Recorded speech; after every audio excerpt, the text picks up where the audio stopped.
আসসালামু আলাইকুম। সকলকে স্বাগত জানাচ্ছি আজকের ক্লাসে মেইনলি জানতে পারবেন বিজনেস মেইল কি বা বিজনেস মেইল কেন প্রয়োজন। বিজনেস মেইল মূলত নর্মাল মেইল থেকে একটু অ্যাডভান্স। তো বিজনেস মেইল মূলত ব্যবহার করা হয় যখন বিজনেস ম্যানেজার অ্যাকাউন্ট করা হয়। আপনি যখন ফেসবুকে অ্যাড ক্যাম্পেইন দিবেন তখন মেইনলি নর্মাল ইমেল দিয়েও বিজনেস ম্যানেজার ওপেন করা যায়, কিন্তু বিজনেস মেইল দিয়ে যদি বিজনেস ম্যানেজার ওপেন করা হয় তাহলে অনেক ফ্যাসিলিটি পাওয়া যায়। তো সেক্ষেত্রে আপনাকে অবশ্যই বিজনেস মেল ব্যবহার করতে হবে। নর্মাল মেল আর বিজনেস মেলের মধ্যে পার্থক্যটা কি এটা আমরা এখন দেখব। নর্মাল মেল আর বিজনেস মেলের মধ্যে পার্থক্য হচ্ছে, উপরেটা হচ্ছে নর্মাল মেল, এখানে মিডিয়া এন্টারটেইনমেন্ট 0020@gmail.com, এটা হচ্ছে যে নর্মালি মেল, এটা আমরা সবাই ব্যবহার করে থাকি সবার প্রয়োজনে। কিন্তু বিজনেস মেল কি বা বিজনেস মেল দেখতে কিরকম হয়, এর নিচেটা হচ্ছে বিজনেস মেল।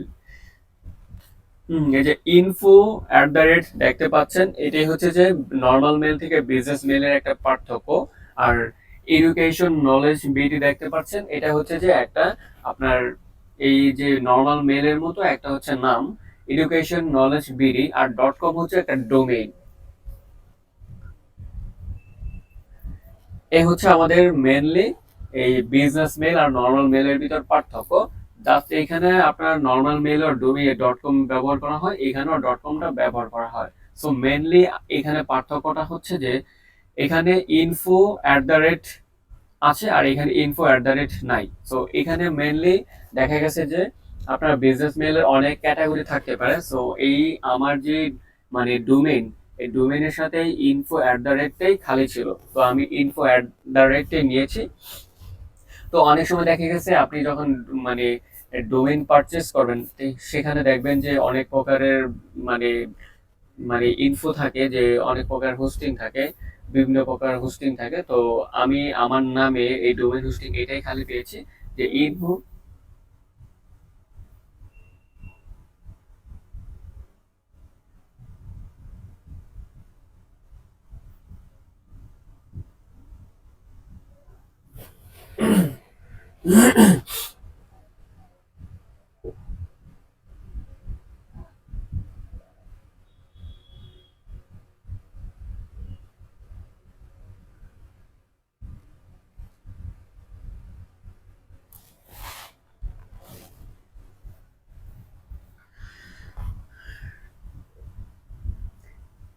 নর্মাল মেলের ভিতর আর বিজনেস মেলের ভিতর পার্থক্য এতটুকুই থাকে, এখানে আপনার ডোমেইন হোস্টিং থাকে, ডোমেইন হোস্টিং এর কিছু অংশ অ্যাড হয়। সো মেইনলি নর্মাল মেল তো নর্মাল মেলের মতোই থাকে। তো এটা হচ্ছে আমাদের পার্থক্য।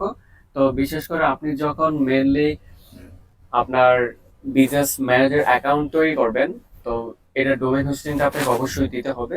আমরা আগামী ক্লাসে বা আমাদের আগামী একটা ক্লাস পরে কিভাবে বিজনেস ম্যানেজার অ্যাকাউন্ট তৈরি করতে হয় সেটা প্র্যাকটিক্যাল দেখাবো, তখন বিজনেস মেলকে কিভাবে ব্যবহার করবেন সেটা আমরা দেখাবো। আর বিজনেস মেল তৈরি করতে হয় কিভাবে সেটা আমরা গত ক্লাসে দেখিয়েছি। যদি সেই ক্লাসটা না দেখে থাকেন অবশ্যই দেখে আসেন। So take care your journey skills. তো সবাই বেশি বেশি প্র্যাকটিস করবেন, কারণ বেশি বেশি প্র্যাকটিস করলে আপনি সব বিষয়ে এক্সপার্ট হতে পারবেন। সো সবার জন্য শুভকামনা। আল্লাহ হাফেজ।